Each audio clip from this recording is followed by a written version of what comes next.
Hello, my gorgeous human beings. It is episode 5 of Growing Pains with Jess because growing older and wiser is hard flipping work, don't we know it? This is part 2 of COVID special. What a joy. So, in case you forgot, because it was a whole week ago and a lot happens in a week.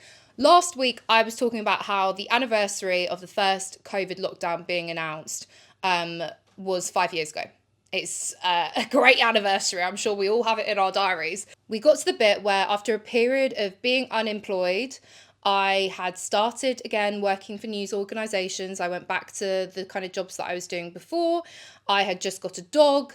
My mental health was in tatters. I had just been diagnosed with borderline personality disorder. The NHS were doing absolutely nothing to help me with this new disorder, and I was clinging on for dear life while still living in a building site that was my house at the time, because like I said, we were doing up a Victorian property that needed absolutely everything done to it. Now, as I was saying in the last episode, I had really isolated myself during the COVID period. It gave me an excuse to completely disregard my friendships, because, to be honest, keeping friends had always been something that was extremely challenging for me. And not just like challenging, but I just found it exhausting. I found it taxing. And so I was like, ha, yay, I can opt out of being a functional friend. Good. So my entire kind of support unit and my people became my ex and his family. So we're going to jump to the next clear memory that I have of the kind of COVID lockdown time. I believe it was 2021 by this point, but I think it was like early 2021. I want to say it was like March or April. Me, my ex, and his extended family, we had hired an Airbnb. My ex's brother and his girlfriend had just given birth. So we had a beautiful, lovely niece who was gorgeous. And we all thought, let's just get together. You know, we haven't been able to be together that much because of the pandemic. So let's get together and have a lovely time. And it was, on the whole, lovely. However, my ex's brother, who is, just to give you some context, he 6'5". He was like big guy, very bulky, typical lad, you know, really strong, very energetic. I mean, you know, when he worked on our house as a builder, he would pull really long days and wouldn't have breaks. He was a really tough guy. And I remember this weekend that we had away, he was uncharacteristically tired and he was struggling. He was quite quiet and he had to keep excusing himself. And we just thought maybe he's coming down with something. I don't know. But something wasn't quite right, but it was no cause for concern at that point. A week later, my ex's brother, who actually I'm going to name him now because I want to name him. His name's Wes. And Wes got very, very sick. And being the typical kind of working class bloke that he was like, I'm fine, don't involve any medical professionals, blah, blah. But it got to the stage that he was so poorly that he was whisked to A&E, and they then found out that he had leukemia. Again, blurry memory, but he was immediately started on treatment. He was really not well. And to go back to my experience of this time, I had always had, for my whole life, incredibly intrusive thoughts of bad things happening. Some of them really disgusting, some of them sexually, like, perverted, some of them just traumatizing. Like, I could be driving a car and I would imagine hitting someone and what their insides would look like. And that would be not just like a thought that would flash into my head, it would be one that I literally couldn't shake. And I felt like, oh my God, I'm actually going to drive into this person because I feel like I need to see.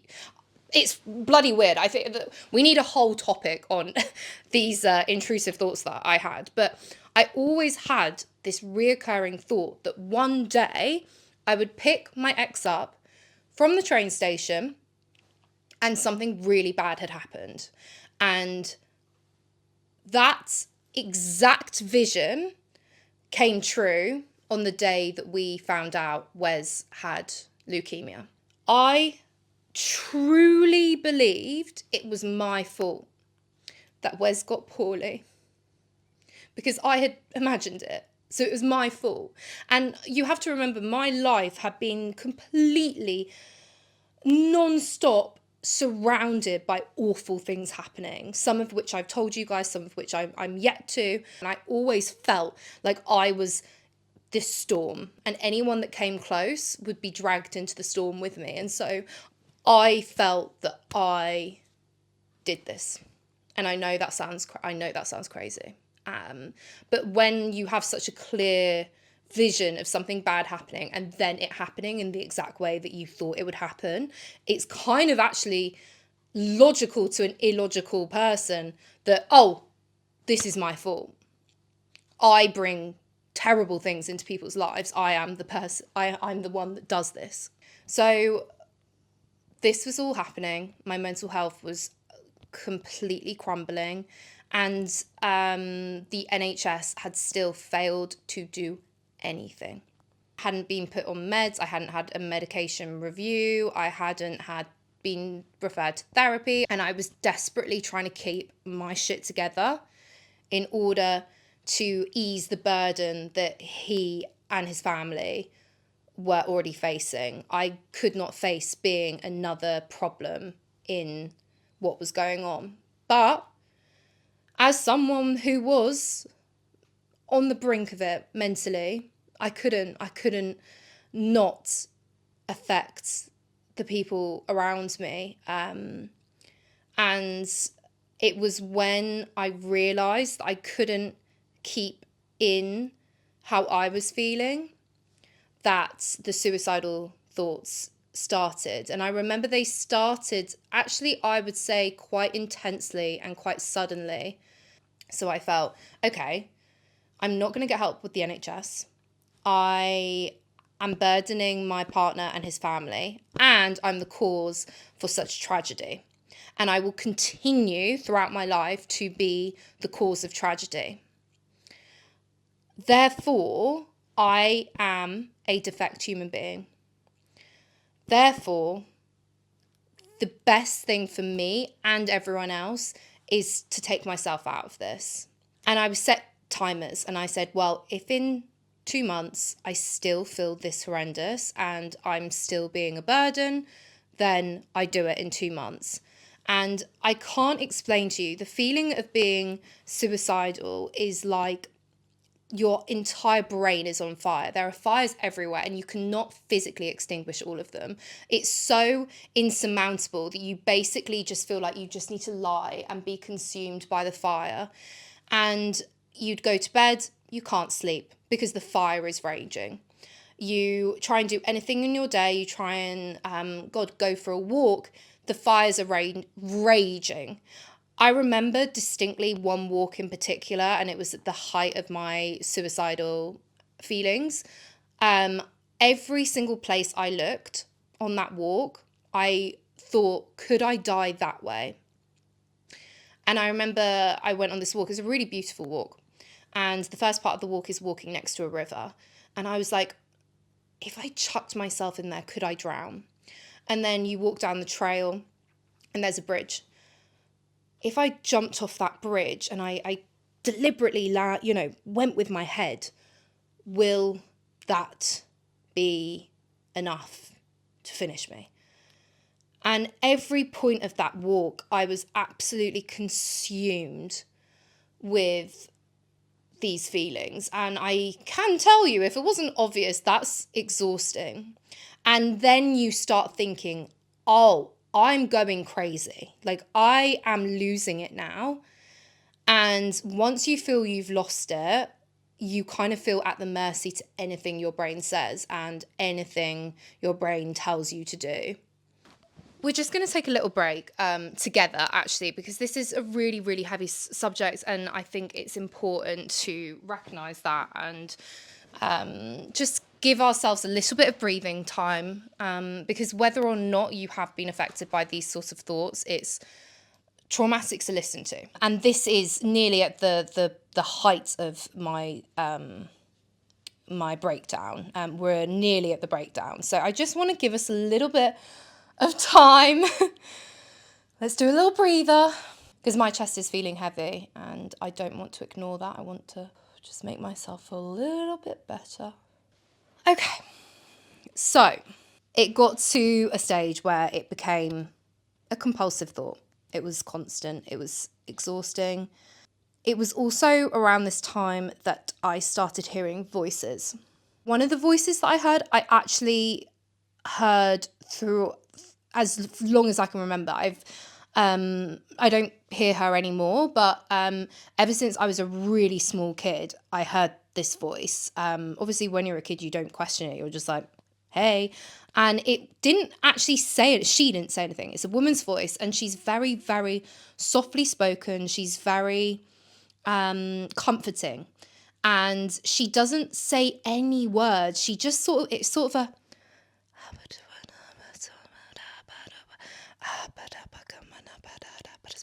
it's kind of like that,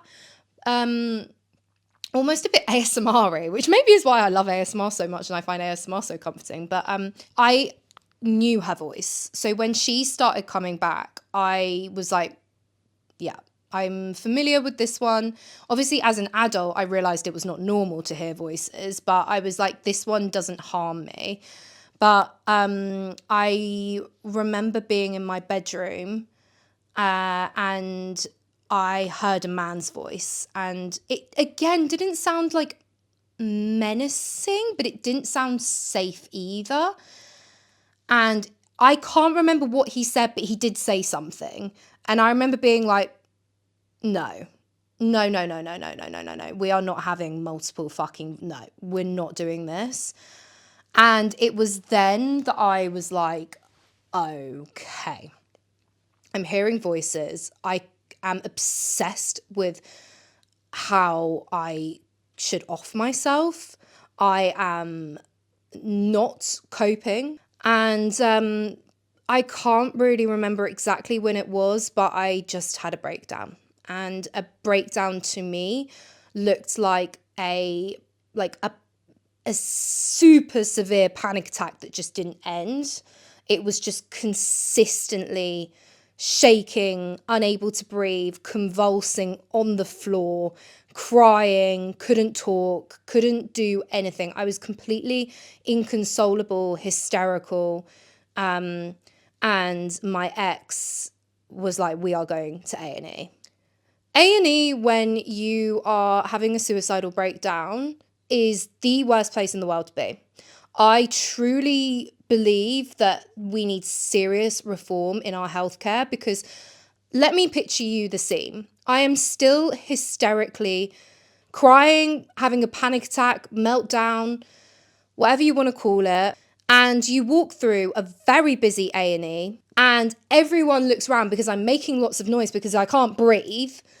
And as soon as people look at you, your everything goes 10 times worse. It was awful. Then my ex goes to the desk and they need to speak to me. And I'm like, obviously I didn't say this because I couldn't speak, but I was like, how do you think I'm going to say this? And then obviously he has to say in front of everyone who can hear, oh, she's having a suicidal breakdown. I think she wants to die.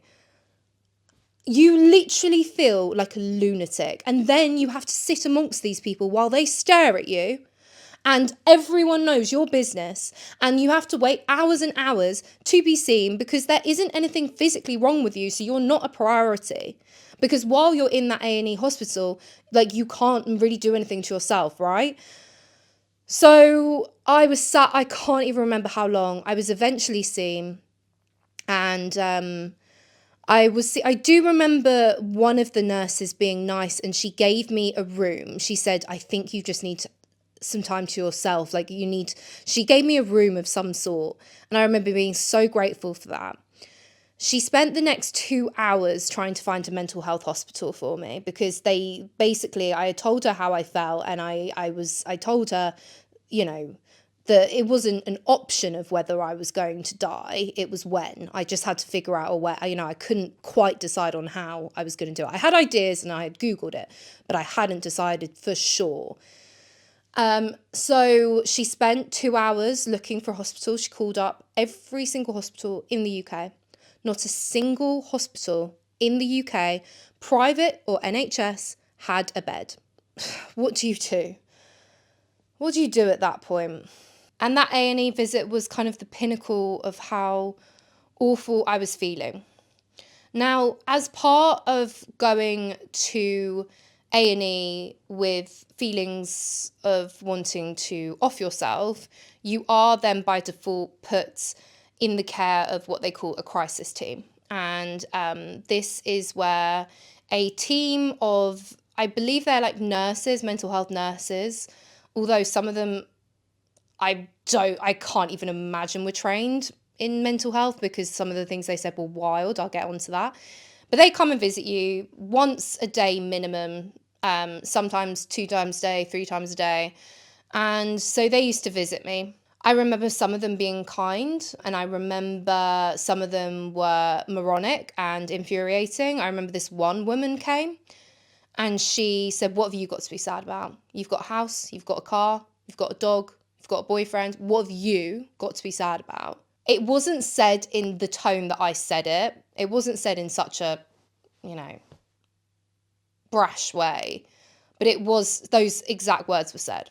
I started going to something called Recovery College, and I don't think anyone really knows. I've never heard anyone talk about Recovery College. I'm the only person I know that's been. But essentially, it's something that the government put on. It's free to attend. It was like we were back in school, but it was school for people who were mentally well and had no idea how to navigate life. And so we might have one course on routines, and it was basically you'd have one mental health nurse and then someone who had gone through the recovery college process and was now employed to help people. And I remember, oh my God, I had the most gorgeous human being called Owen. Fuck, Owen. Where is Owen? I should get Owen on this show. I must still have his number. But he had gone through the program. I seem to remember he had lost a lot of teeth because he had neglected his health so badly that he didn't brush his teeth. He was also hooked on some kind of drugs that I can't remember. And I just remember the way that he spoke about mental health to be so refreshing and so compassionate. And so, for instance, we were talking about things like coping mechanisms. And he said, well, my coping mechanism used to be drugs. Now my coping mechanism is smoking cigarettes. I will smoke pretty much continuously if you let me. And he was like, on the whole, that is really bad for me. But what's worse? He was like, for now, this is the best coping mechanism for me. He was like, I'm working on things that I find a better coping mechanism than chain smoking cigarettes. But for now, this is the best I can do with the capacity and the tools that I have. And I remember just thinking, what an incredible way of looking at things. And it really changed me. I do believe that alongside my dog, who in my darkest moments, the only person I couldn't justify leaving was my dog. Alongside my dog, Recovery College was such a game changer for me. It was also around this time that I had somehow, good Lord, I have no idea what, how, why, whatever, but I managed to get a staff job at the Telegraph newspaper. Again, this would not have been my choice of place to work. I despise everything that the Telegraph paper stands for, but news was the only jobs that were still going. I was not in a position to be begging, and I knew that my mental health could not cope with this freelance work, right? It was just too much. So, but at this time, I had got a staff job at the Telegraph.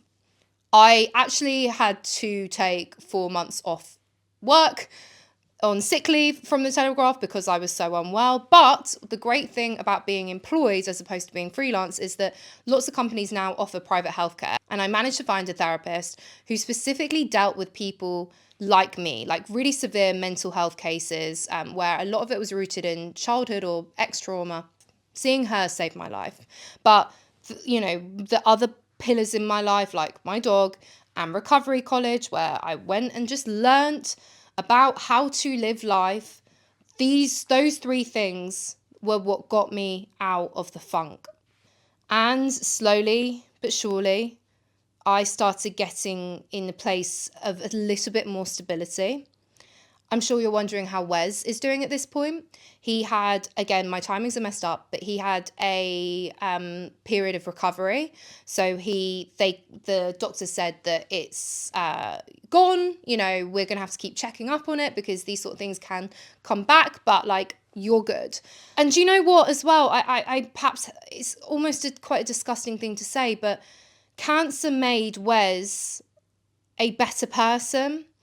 Because Wes had been so in his head about so many things, and it was very stiff upper lip, and, you know, we must get through and we do not show emotion because we are men, and we save up lots of money because we must provide. And cancer made him stop and assess the present moment for the first time in his life, and become in touch with his emotions. And so did the whole family. Well, I would say my ex actually didn't. I think my ex went the other way. I think he became more and more detached and isolated, but most of my ex's family became a little bit more good at communicating their feelings and hugging. We all hugged all the time from, you know, the moment that Wes got diagnosed with leukemia. I have so many fond memories of that time. It felt like life was finally working out for everyone, and it felt like, well, my health is getting better, his health is getting better, like everyone's in a period of recovery, the worst is behind us. This is just so amazing and wonderful. I then also felt I was in a position to quit my job at the Telegraph because I really didn't like working there. I can't be bothered to go into it, but it was really just not good for me and my health. I quit spontaneously one day. It was gorgeous. I literally was like, right. And with no backup, found myself a job, the job that I'm in now. And it was a great job for me. It was my first job out of news. We're now in the year 2022. I think like September sort of time. And I was very new in this new job. And I got a call that the leukemia had come back to Wes and it had spread to his brain. To skip a few, I can't even remember the timings. Wes was really, really battling it, bless him. He absolute warrior, you know, but we were all invited to his house one day, and one by one he took us outside to the garden. I knew what he was going to say. As I've said before, this is the first time I've spoken about a lot of this stuff and revisited the memories. And I couldn't say anything to him. I just hugged him. He was given 3 months. I have to give it to my boss at work. She was amazing in that period. I told her what had happened, and she gave me so much grace. I will never, ever forget that, because I was given so much time with Wes. It was basically a scenario of when you want to work, you work. When you want to be with your family, be with your family. Him and his girlfriend always wanted to get married. They were due to get married in lockdown, but obviously lockdown happened. They couldn't get married. So we arranged for them to have a last minute wedding. I think I feel like it was like a week after Wes got diagnosed. I remember it being so quick because we were just like, right, let's make it happen while he's still got, you know, this energy. Attending a wedding of a terminally ill 30-something-year-old is truly one of the most bizarre, traumatizing experiences you can ever imagine, because it's a day of so much love and so much. Weddings are about promise and hope of a wonderful future, and it was, I don't know, felt like a nightmare. It felt so unfair. We also organised a honeymoon for them. I had found this really beautiful cabin in the countryside because Wes particularly liked. It sounds so silly, but he loved an outdoor hot tub, and it had an outdoor hot tub. And I had gone to the Airbnb beforehand and I filled it with food and drink and decorations, and I just wanted to make it so special for them. I was just on a mission to make everything special because I felt like I was in a unique position where I was the only person in that very small circle that wasn't directly like related to Wes. I kind of felt like I had the ability more than anyone else to make things happen.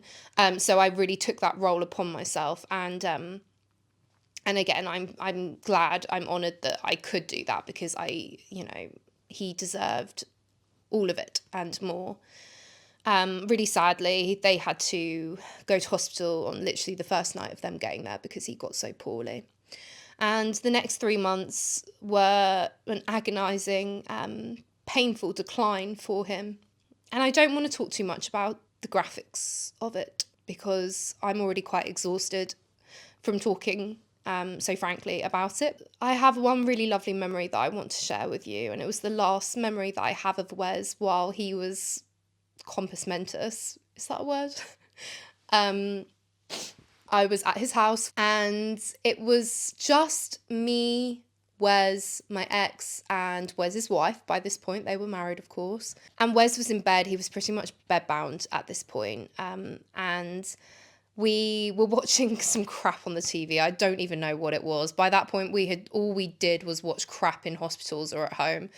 And we were just all sat on the bed, just having a laugh, just being silly, being how we used to hang out before Wes got ill. It felt so just like fun and like freeing and gorgeous.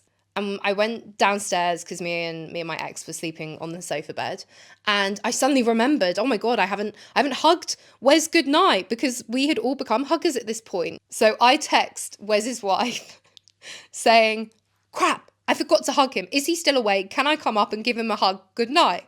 And I could hear her. She read it out to him, and I heard a very loud, fuck off. And that was the last thing he said to me.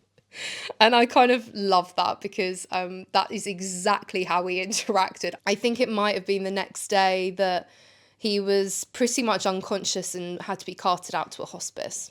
Shortly after, he died. And me and my ex were 10 minutes away from being there at time of death. And as much as at the time we were racing to get there, I think it was a blessing in disguise that we were not there at the point of death. And I just think seeing that might have genuinely destroyed my ex. And so the funeral happened. It was awful. And simultaneously, me and my ex were just more and more apart than we'd ever been, but I was giving him so much grace and I was doing anything and everything I could to make him feel better. My health was luckily getting better thanks to, my therapist particularly, but things were obviously extremely, extremely, extremely hard.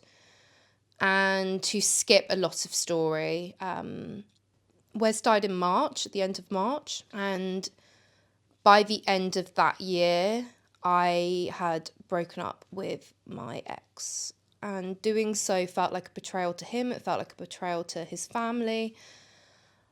And I tried to wait as long as I could, but as much as it may sound really soon after his brother dying, we had 2 years of Wes being unwell and my ex becoming more and more distant. It wasn't like I hadn't given it a chance. I tried as long as I could, and things weren't getting better. They were just getting worse, and we were becoming so isolated from each other. I just didn't even feel I really connected with him, knew him.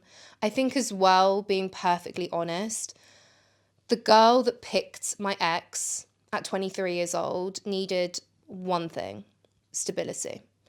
And he provided stability. When that initial need for survival is fulfilled, you then have to be like, well, what else? What else does this person offer me? And in reality, very little.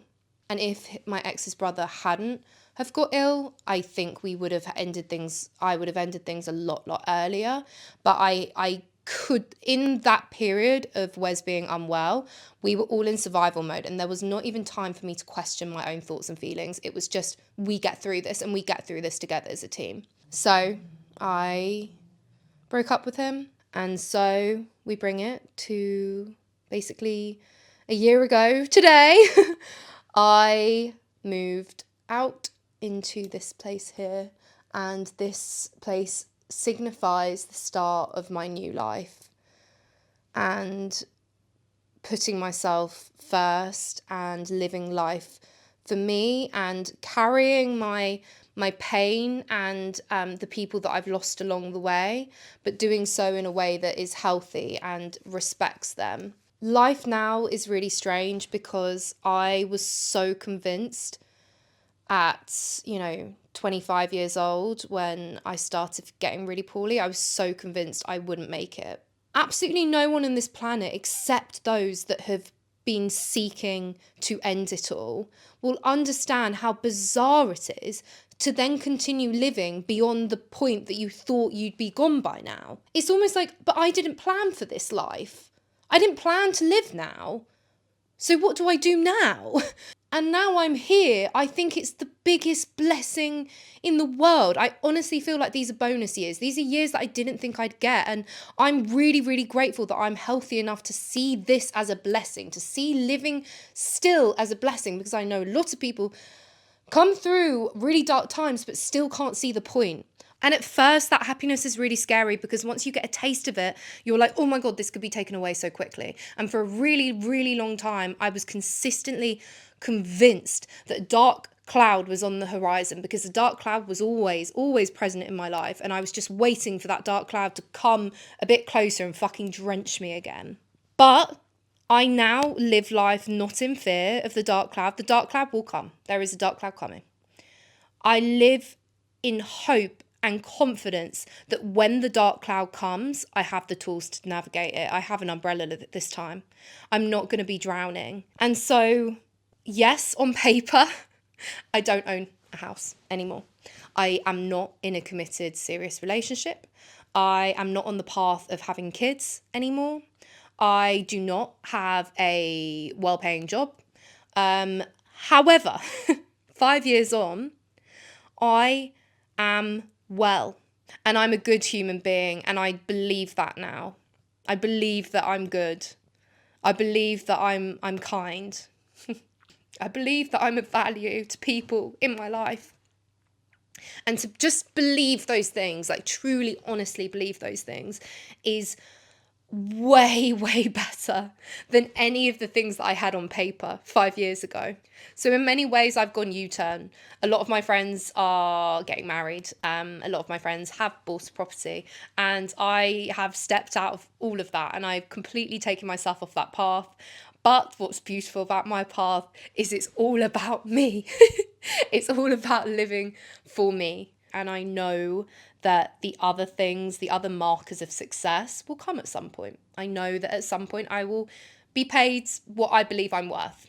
I know at some point, hopefully, I will own somewhere. I have faith that, I will work really, really hard and get myself into a position where I can do that.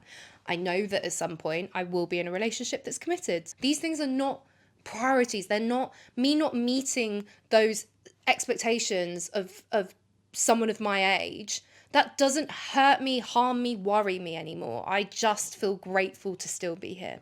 On that note, that very exhausting episode marks the end, I believe, I hope, of solo episodes. From now on, this podcast is going to become a discussion, which I think is just going to be great. I'm really, really looking forward to taking this podcast in that direction. I think it would be so wonderful. I'm so excited to properly hear other people's stories. So next week, things are going to look a little bit different.